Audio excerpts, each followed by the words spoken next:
Warning, this show may contain some crude humor and mild swearing. Listener discretion is advised. The show was produced by Geek Happy Network, creators of the very best in audible oracle entertainment. In other words, podcasts. If you enjoy listening to Smörgåsbord, remember to subscribe to the show in Spotify or on your favorite podcast app. Remember to leave a review. We'd love to hear your thoughts.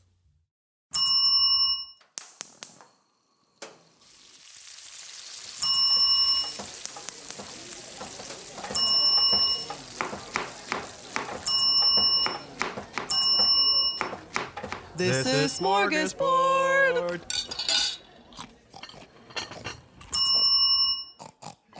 Welcome to Smörgåsbord, a show where we explore the rituals, myths, and all things strange about the world of food. I'm Mick. And I'm Angel. And today we're here to explore the lack of nutrition and women in American cereal. Part of your complete breakfast. Part of it. But not complete breakfast. For men. How did we get to deciding on this episode? I honestly don't know. The last month has been a blur, and I've had many conversations where I don't remember, but I remember this one. It's about cereal. It's about cereal. I think it was just one of those things when we were talking about what's an interesting thing about food, and then we realized that no cereal mascots are female. yeah, I guess in North America at least. Like, I don't remember growing up thinking about it, but Angel, I think you were the one who pointed it out. Yeah, I was thinking about Fruit Loops, and then Frosted Flakes, and Lucky Charms, and Trix, or any of the other cereals that you've had as a kid. Yeah. They were all represented by boys. Yeah, pretty much. And, well, we went to go find more into it, and okay.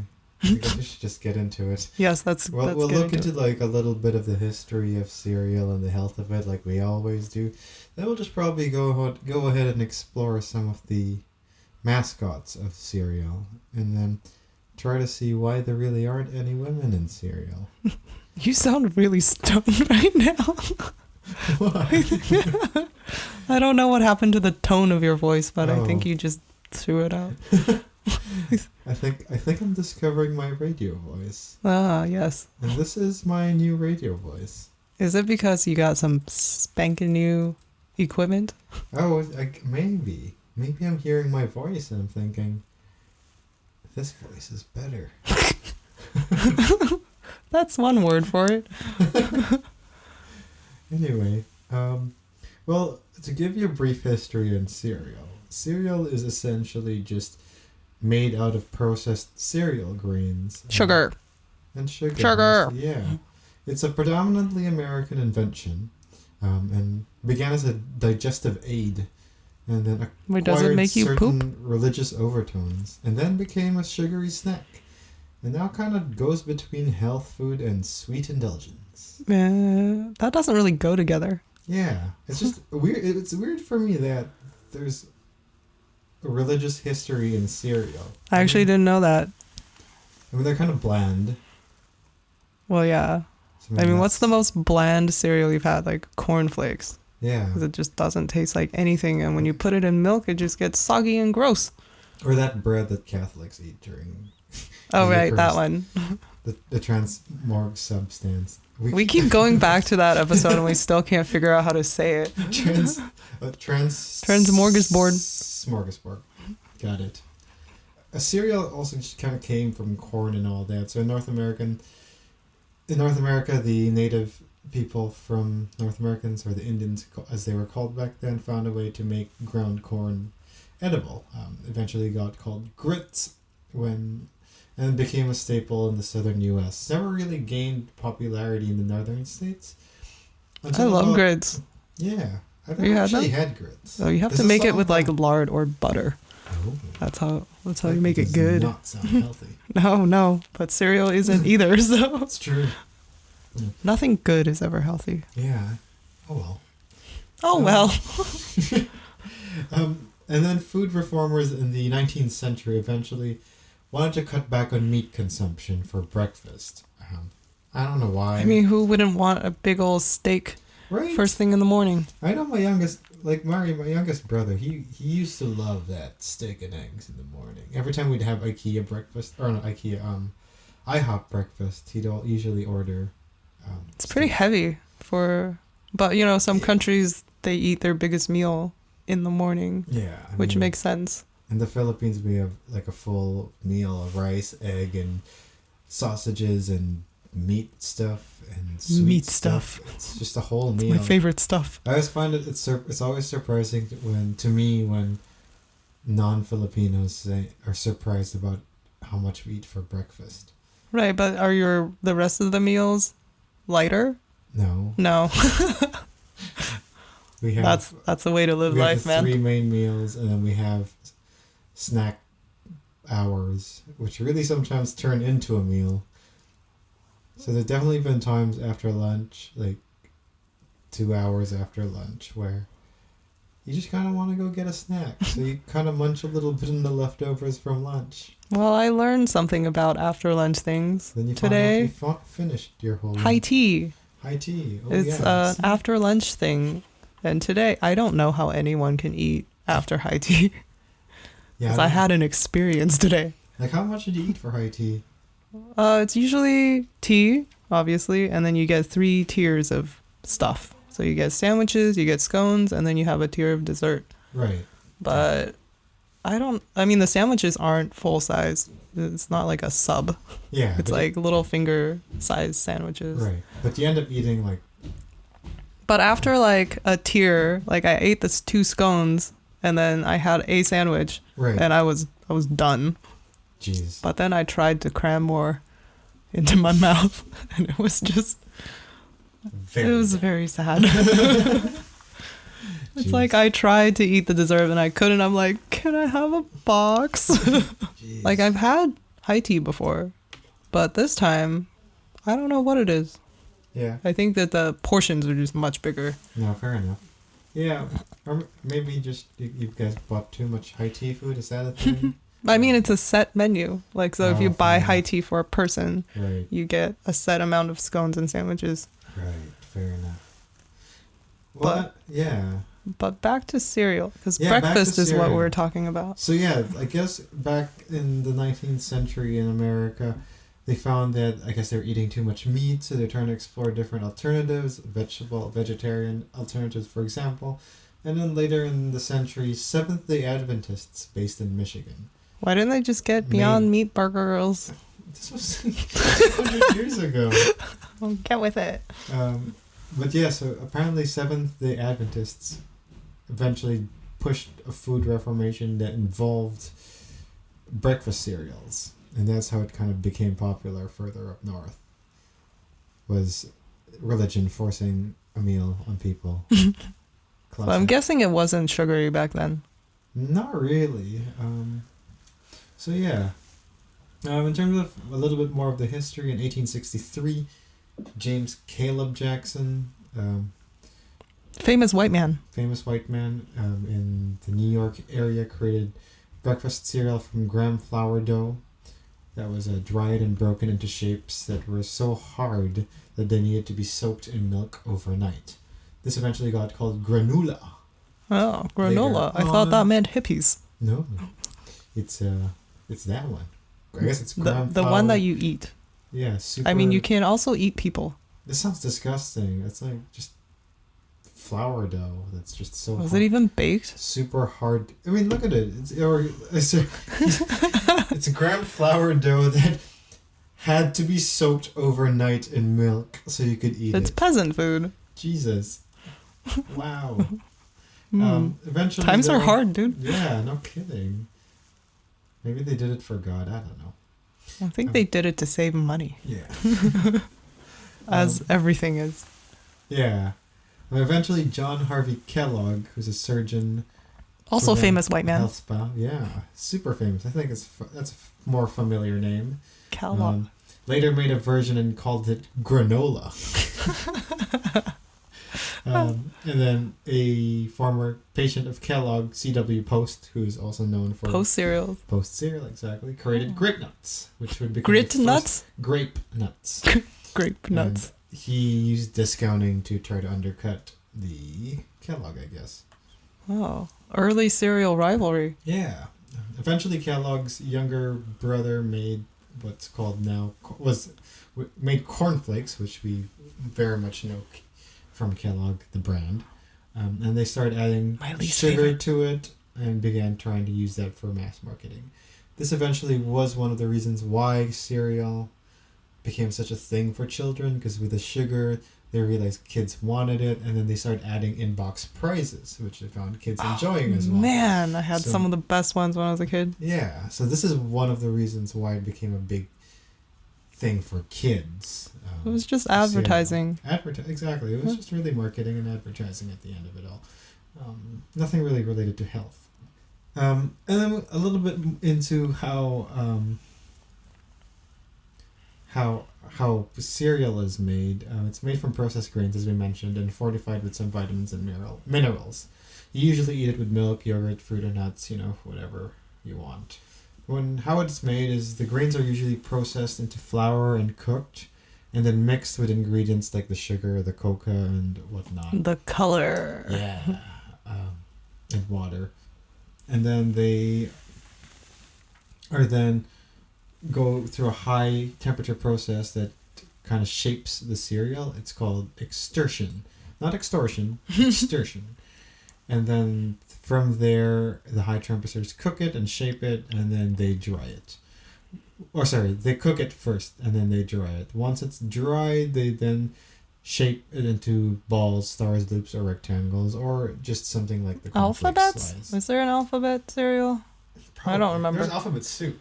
Yes, there's alphabetties. Yeah. Alphabagettis. Yeah, exactly.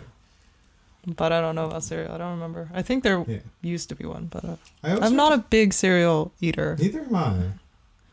Yeah, I used to eat it when I was a kid. Yeah. But that's because parents put it in front of you. And you're like, okay. I like oatmeal now. Oatmeal. Yeah. Ooh, that's like horse food. Yeah. I'm not a horse, I like though. burgers. For breakfast? Sure. Anytime. Fair enough. When it comes to the health in cereal, as we mentioned, it's not really the healthiest thing in the world.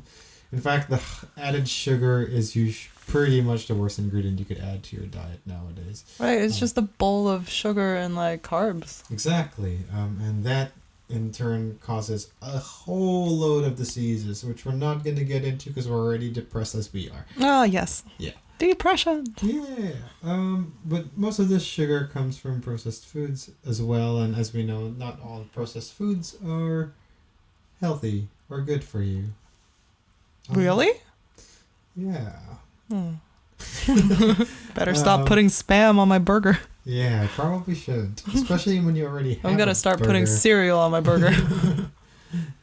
Just a little Lucky Charm. Lucky Charms. Oh, so the thing with Lucky Charms is I never actually eaten a Lucky Charms cereal. Right. I just pick the marshmallows out and eat those. Yeah, that's fair. I don't even know. I've never actually, I think, tried Lucky Charms. I mean, they all kind of taste the same because it's all made from like cereal grain. And sugar. Yeah, fair enough. In fact, if you really look into most of the cereal containers, they'll usually put sugar as the first or second ingredient or third ingredient over corn and grain. So that kind of gives you an idea of how much sugar you're consuming. And usually when you start your day with that much sugar, it can spike your blood sugar and insulin levels. And an excess amount can also increase your risk of type 2 diabetes, heart disease, and cancer. Woohoo! Now, spiking your blood sugar and insulin levels aren't necessarily a bad thing, but I take it that I'm no doctor, but no, I don't think you want to spike it too much. No. So what you're saying is me eating my breakfast cereal with a can of Red Bull is just a no-no. Yeah, that's just bad. Okay. Maybe you could even out your spiking by adding just some having Red Bull or some vodka. That's a different kind of spike. Like just even out your spikes, That sounds legit. So instead of a big ass steak, it's like 3 sticks through your heart. And as we all know, especially nowadays, breakfast cereals are highly marketed as healthy. They usually use words like low fat or whole grain and blah blah blah. But let's be real here. We're here to remind you that that's marketing for you. Right. They're using cheap ingredients and then coating it with sugar, so your kids are going to be like, I want Fruity Pebbles. Yeah. I want Cocoa Puffs. So we suggest you look at the ingredient list and see how much sugar there is before. How about you get in the kitchen and make an omelet? Or that. Yeah. Now, cereal, there are a variety of different kinds of cereals out there, and some of them aren't always cereal in and of itself isn't always unhealthy, because it's really the sugar part that makes it unhealthy. So when we're looking at it from like the healthiest kinds of cereals to the least healthiest kind of cereals, porridge is probably one of your best ways to go when it comes to health if you still want to eat your cereal. But you kind of have to remember, don't sweeten it and don't put high fat contents of milk in it, which means you're going to just tastes like wet newspaper. Yeah, exactly. So your breakfast will just revolve around wet newspaper and sadness. Oh. But at least sounds like a regular Tuesday. Healthy, yeah. If you want to feel like a Tuesday but also feel a little healthier, have some porridge. Isn't that what they feed the orphans? Maybe. Isn't that the one in Oliver when he's like, could I have some more?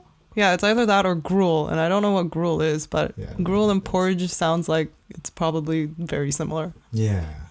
But just slops of moist goop. Moist goop. But the good thing about porridge is it does have a really high fiber content. Helps you poop. Exactly. It can also help lower your cholesterol level. Oh, yeah. As part of your diet. But yeah, as we mentioned, just keep in mind that this is pure porridge, no sugar, no salt, and no high-fat milk in it. The next option you could have is just muesli. Muesli. Muesli. Yeah. But again, that's without any sugar or salt. This is also pretty good. You can have a mixture of grains, fruit, and nut with it as well. If you really want to add some sweetness to it, consider putting some dried fruit, which can also add to your fruit consumption limit, diet, whatever. After that, your best bet for health would be the shredded whole wheat cereal and bran flakes. And then we go on to the corn flakes and muesli with sugar. And then obviously the really bad ones for you would be sugar frosted cornflakes or anything that has chocolate on it. All of them. Like, what was okay, it? Not all the of them. Kellogg's Crave. Have you ever had that one? I've never had Crave. Or there'd be it's just cornflakes with chocolate inside of it. Whoa. So you would bite into it, and you know those Hello Pandas? Yeah. Yeah, it's pretty much a bowl of Hello Pandas. Yeah, I want a bowl of Hello Pandas. That was my favorite cereal. Well, of course, because it tastes yummy. Exactly. But see, the problem with that is you already have a cereal which is could already be high in fat or sugar, and then you already had the sugar, cramming and then you also chocolate have the chocolate to add to that, which means it's just yeah. I'm not gonna lie, that sounds really good. I would like a bowl of Hello Pandas. Yeah. But not with milk. That just makes it soggy. Yeah. So that's just a little bit of information about cereal. But we want to spend more of the time talking about the mascots. Yes. Mascots those, are great. I was gonna say bad words. Oh wait, we do cuss in this. Yeah. Those motherfuckers. Yeah, those cereal mascots. Gosh, it's the worst. Now, as we mentioned, the mascots really came to life because of the fact that a lot of these cereal manufacturers discover that a really big primary market they have are children. Especially back in those days where you're trying to feed kids some kind of meal, and children end up kind of enjoying this sweet snack. And that came, like we mentioned, from Kellogg when he introduced those box prizes that were trying to target younger demographics, and it became super successful that everybody kind of followed suit from that. But in the middle of the 20th century, advertisers have pretty much picked up on that idea and really just started focusing more and more into cereal, targeting cereal to kids. Nowadays, you probably notice when you go to the grocery aisle that there are fewer mascots that appear in your cereal aisles, and I think that in part have to do with this whole grain, whole or whole grains and oats kind of movement that's come to become healthy. Right. As a healthy option for people to eat when it comes to having the nuts and the fruits and the blah, blah, blah. So that way they're able to appeal more to adults now, and that's why I think you don't see as many mascots, which I think is a terrible idea, because I would definitely buy... As an adult. As a full-grown adult, yes. As a full-grown adult, I will definitely buy the one with the mascot. Me too. Over not gonna lie. Cashy boxes that just look so boring. Just has leaves on it. Yeah. Like, I hate the taste of those Vector cereals. Oh, I like right. it because it's so colorful and it reminds me of Tony the Tiger. Wait, so who is your favorite cereal mascot? My favorite cereal?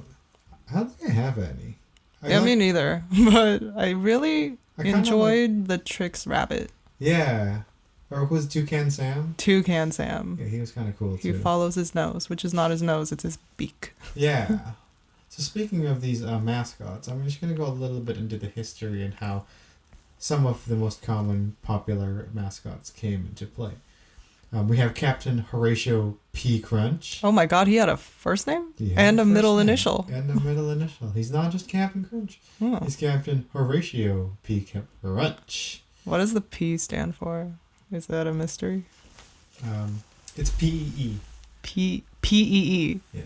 He pees cereal. He pees cereal. That's disturbing, and he might want to seek a medical professional for that. No, it actually is just the letter P. The idea of Captain P. Crunch came from a survey response from kids that said that they hated soggy cereal. So the artist Jay Ward drew the captain, and kind of used this idea of Captain Crunch guarding the crunch of the cereal from the evil barefooted pirate Milk? Jean Lefoote. Oh, if anybody puts their foot in my cereal, I'm just not going to eat it. That's kind of gross. That is gross. I didn't know about this history. Yeah, so apparently... Yeah, so you're Captain protecting Crunch, your cereal from feet. Well, the guy's name is John Lefoote. I don't know if he actually puts his foot in there. That's just what I'm picturing. I think like a dirty, scurvy pirate dipping his leopard toes. His leopard toes and creating ultimate sogginess into the cereal. That's a real crime. Yeah, so that's what Captain Crunch is all about. He's this captain who's protecting the crunch. Fun fact. Yeah, I don't know if his name came from his passion for that or just coincidentally was Captain Crunch as well. You know, I've never had Captain Crunch until last week. Really? Or the week before, yeah. It was at Crafty. Oh. And I'm like, we're about to do a cereal episode. I should taste this. And it's just sugar. It's just tiny little... it was very crunchy. Right. But I also didn't put milk in it. So I feel like, you need to balance the sogginess, I think Captain Crunch doesn't protect crunch perfection. He has a crunch balance. So slightly crunch, but maybe softly crunched. Yeah, like soggy crunch. Soggy crunch. Maybe his name should be Captain Soggy P. Crunch. Or Horatio Sog Crunch. Moving on to the next one, Rice Krispies. Now, as everybody knows, a Rice Krispies is the appeal that they use with Rice Krispies is kind of giving it a crackly sound. Snap, crackle, pop. Snap, crackle, and pop. Exactly. Which then led to the creation of those Snap, specific crackle, characters. and pop. Snap, crackle, and pop. Exactly. I think a big part of that advertising was obviously they were targeting children, so this kind of sound of having the food talk or making it sound like it was talking. It's an onomatopoeia. Sounds. Yeah, exactly. Kind of helped make it appealing to children, because children obviously would not find it creepy that their food is talking to them. But they also like one syllable words. Oh yeah, because also kids are simple, basic bitches. And so eventually they created the idea of these three characters, Snap, Crackle, and Pop, and turned them into these little tiny gnome-looking creatures. Snap was the first one that came out and appeared in a few ads before his brothers Crackle and Pop came. Just like Captain Crunch, when they appeared in 1939, they had their rivals, Soggy, Mushy, and Tushy? Tuffy. Tushy? So the first rival was a foot, and the second one is a butt. But yeah, apparently, cereal companies love their porno.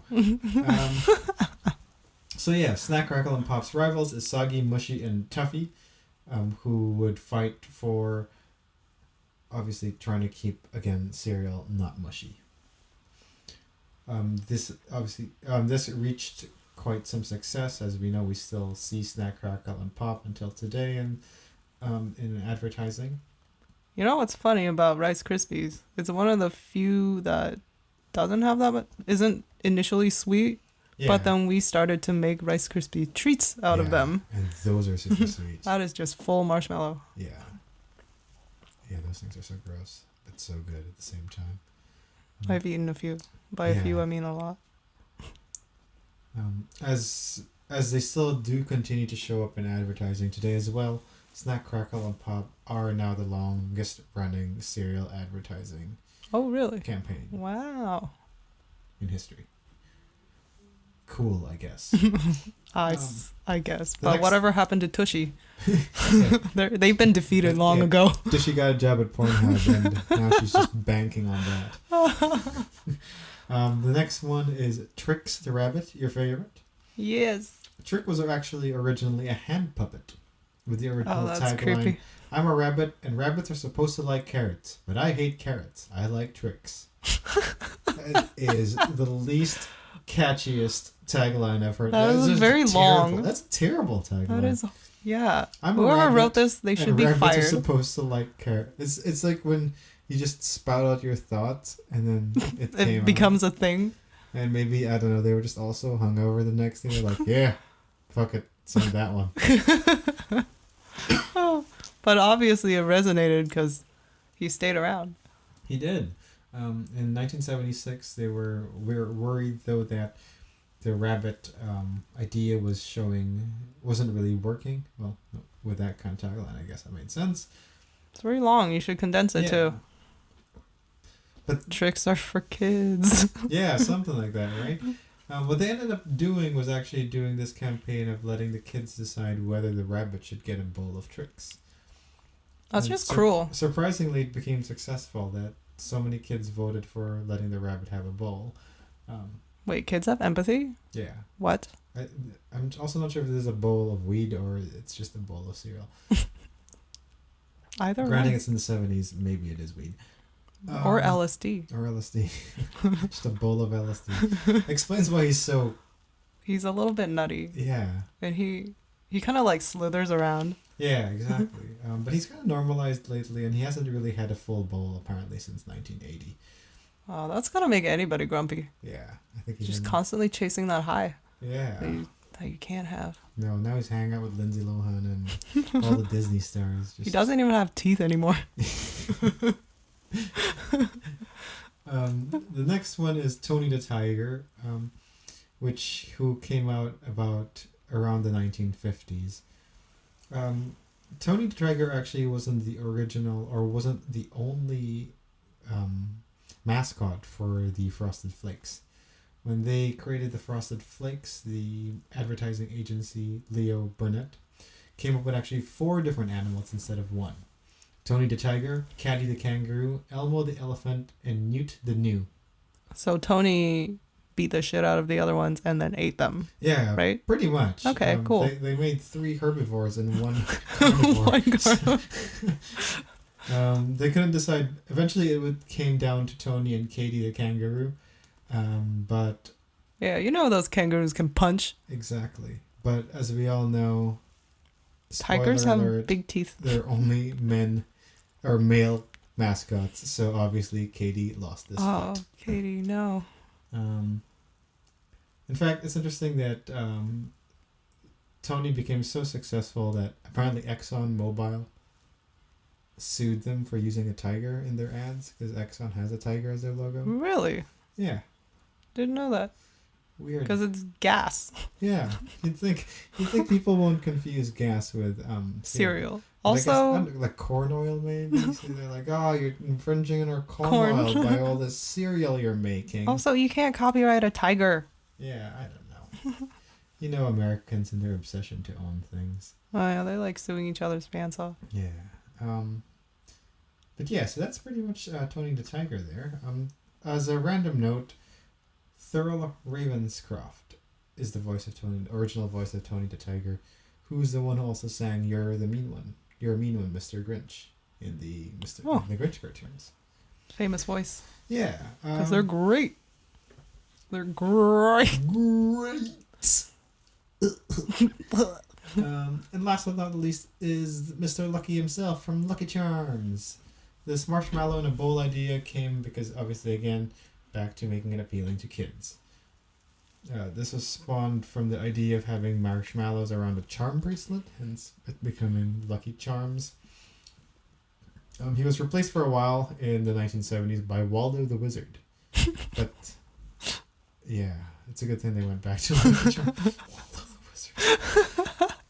Where is he? Just poofed out of nowhere.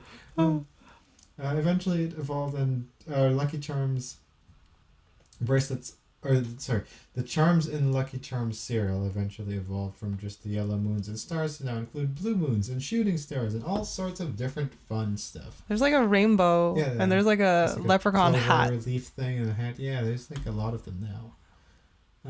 Yeah, I remember as a kid watching cartoons and there would be a lot of cereal commercials. Yeah. And like they're always saying, now we have a new Lucky Charm. Yeah. Another one. Yeah. Another one. It's DJ Khaled. But I mean, it's just all marshmallows. It's just different colored marshmallows. Yeah, I feel bad for the kid who's collecting all of these, and it's like, oh yeah, it's just this whole collection. And you spill water on it, they just all disappear. Yeah. I gotta wash these because I'm dirty. Did you know you can buy Lucky Charms marshmallows in like 7-pound bags on Amazon? Oh Jesus, that's disgusting. No, but then you don't get the rest of the shit you don't want to eat anyway. Yeah, that's. I think you would be okay. That's what I'm gonna spend my gift card on. Just all of that. Let me know when you buy it. We'll make a video thing of you. It was down to that or like a very hoey costume for Halloween. So I don't know. One of them's gonna take priority. Well, I mean, if it's a hoey costume, you're not gonna. Less is more, right? So just. Well, yes, but less also costs money. Fair enough. Interestingly, for Lucky Charms is Arthur Anderson, the original voice of Lucky Charms for actually was the voice for 9 years. 29 years? Not Irish. Not Irish. Yeah. Fraud. Yeah. Lucky Charm is a fake. Not so lucky now. Wait, did you say 29 years? Yeah, he was the voice of Lucky Charms for 29 years. That's older than a lot of people I know. Yeah. Pretty much. So yeah, as you can see, there's one thing that keeps all of these mascots in common, that they're all just male mascots. Yes. So we tried to find out a little bit why that's the case, and I think it's just a sexist time when they were all made, and they never. There were girl kids. There were girl kids. You know, they're the ones that don't matter. What were they supposed to eat? They're not gonna have futures. Cereal. Not like our boys, who's gonna be scientists and Yeah. astronauts and presidents. The girls are gonna learn how to vacuum. They still need to eat though. You would think. Yeah. I don't think representation matters was really a concept back then. Yeah, and then I was looking more into it. I don't think it was really anything except for the fact that all of these were created by advertising agencies and who employed men, companies, which was heavily dominated by men. It's a very, very masculine industry, and still in some ways is today. And the film life, for those who work in film and know that Angel and I both work in film, hours are crazy, and that's why we sound cracked out AF. Yeah, but that's why representation is so much better there. In advertising, in some places, it's still very heavily dominated by men. Actually, the agency I worked in, that was actually pretty balanced. But then again, this is 2000 something. Yeah. But back in the day, like if anyone's seen Mad Men, for example, you can see how much it was very male dominant. It was very a lot of egos and blah blah blah. So I think that's really just where it came from. It was just a boys' club of advertisers who created a bunch of Male either mascots gender neutral or male mascots. They're more relatable to their creators. Yeah, and exactly. Like there wasn't really a female artist to create a female character, and even when Katie the kangaroo came out, they punched her to death. Yeah, exactly. They fed her to a tiger. Yeah. I looked into it a little bit more as well, and there really wasn't too much into it about it. I think some of it may have been a car again. So good. Yeah, there's really not much into it. There were some things about looking that you don't get nutritional advice from women. I thought that was just a little too far out for a character or idea. The one thing that I found interesting was even looking for opportunities where there could have been female mascots. They didn't really have any. For example, Fruity Pebbles, the one that has the name of the Flintstones characters, decided to put Barney and Fred Flintstone instead of Pebbles. Of course, Pebbles. Yeah, but they still call it Fruity Pebbles.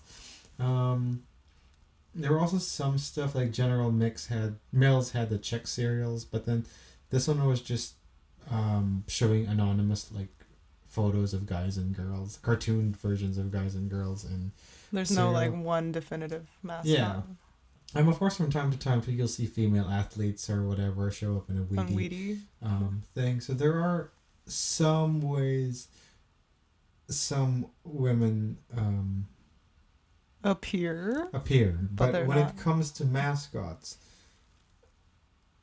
I think it's more of a like. I don't know. For example, Trix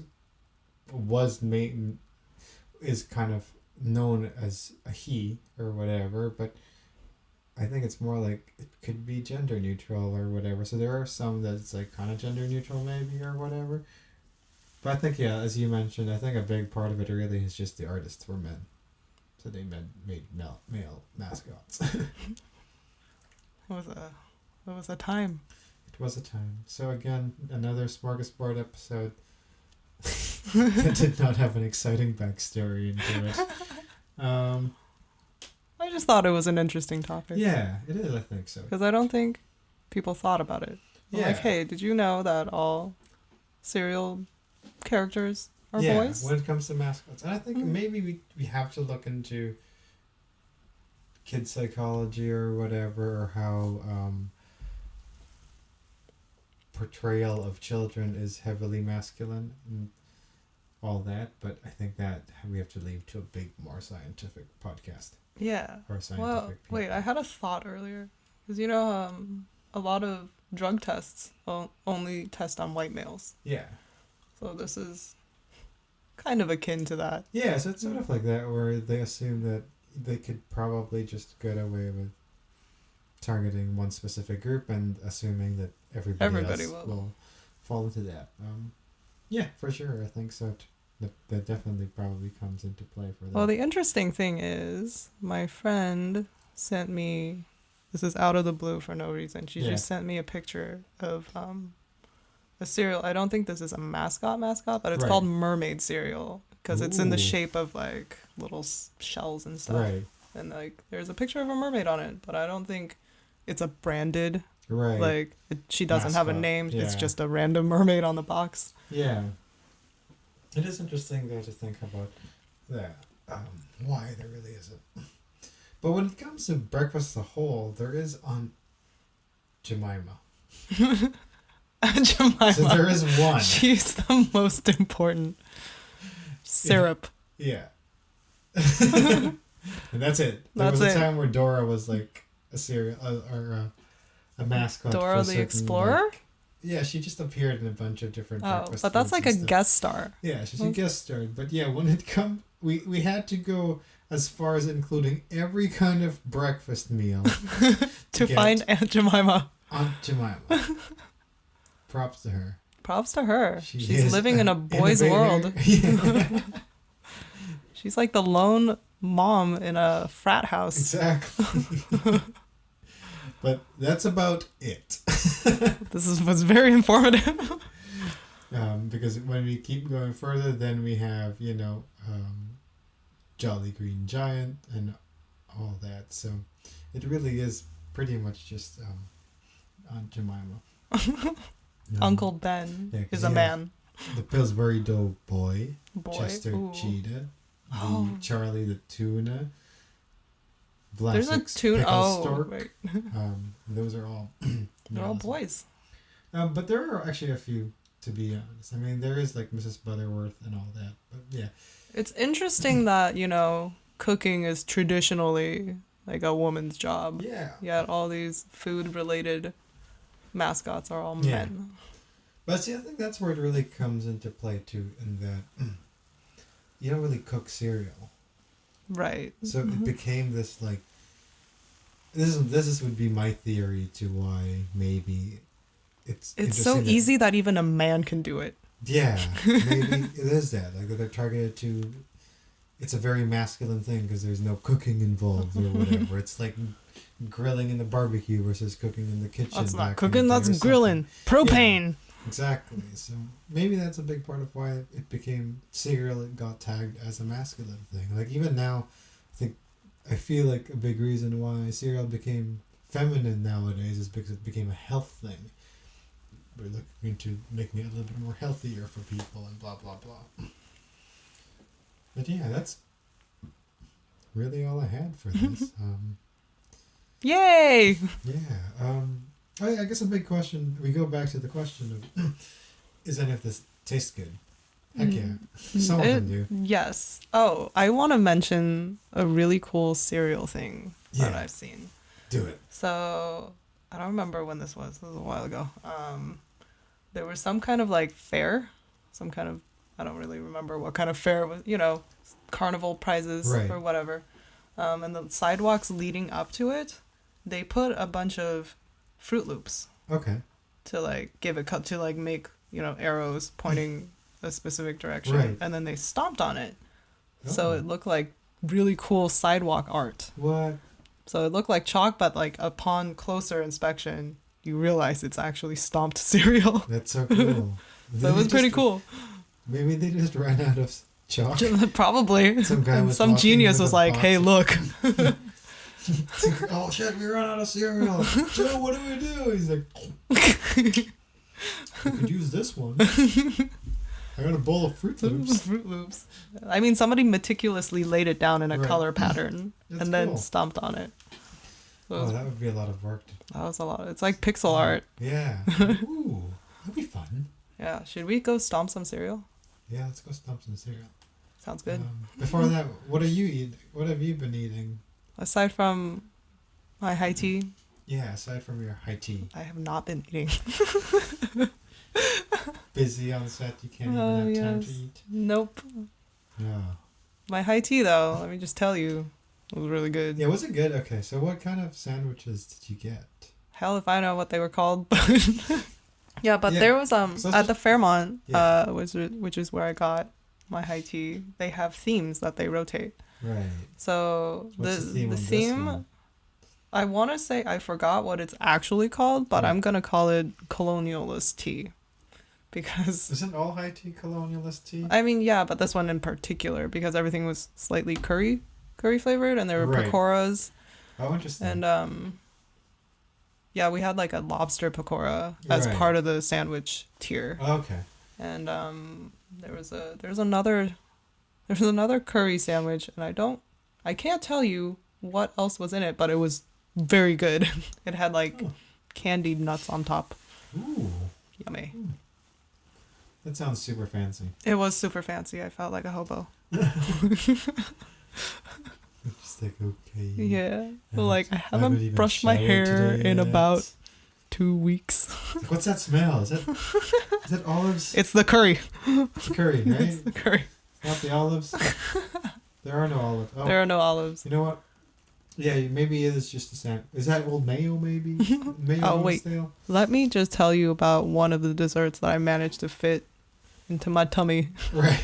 Because when we got to the dessert tier, I was already beyond full. Yeah. But it's gulab jamun, which is an Indian Right. dessert that's like a milky fried dough ball. Yeah. they cut it in half and they put it on a cheesecake. What the heck? It was amazing. Mm, Scrumptious. that sounds Heavenly. Good. Yum. It was great. Yum. Yeah, I wish I had more of that particular one. But now I have tons of takeaway Other stuff. that's waiting at home. Nice. And none of them is that gulab jamun Oh. cheesecake. Because everyone ate it all? Yeah. No, fair enough. That's fair. Yeah, I just had tacos. There's some burnt Like a nachos peasant. downstairs. And burnt nachos, yeah, because my brother put like $3.75 for... He put it on broil. Yeah. Did you know that I used to not know the difference between broil and bake? So I would just put everything on broil. Oh, And God. then things got very, very crispy. Why is everything so cooked on the top but not on the bottom? Oh, I got Weird. skills. It's fine. I had a friend who couldn't cook, shake, and bake, so... Oh, that's sad. Well, I tried to shake and bake like zucchini sticks before. Let me just tell you, it doesn't work.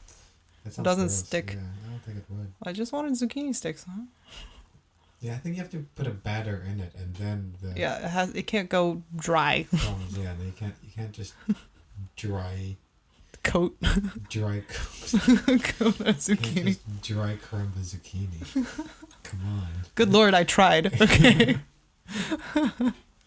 Anyway, that's our... Oh god. I think maybe next episode we'll do better, but probably not.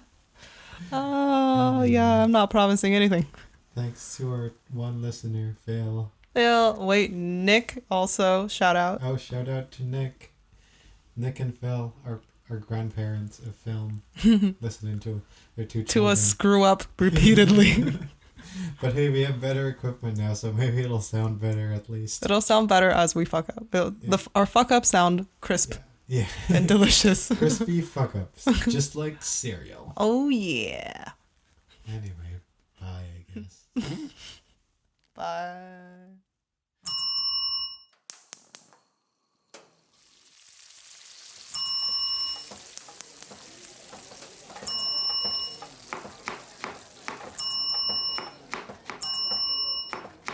This is Smörgåsbord.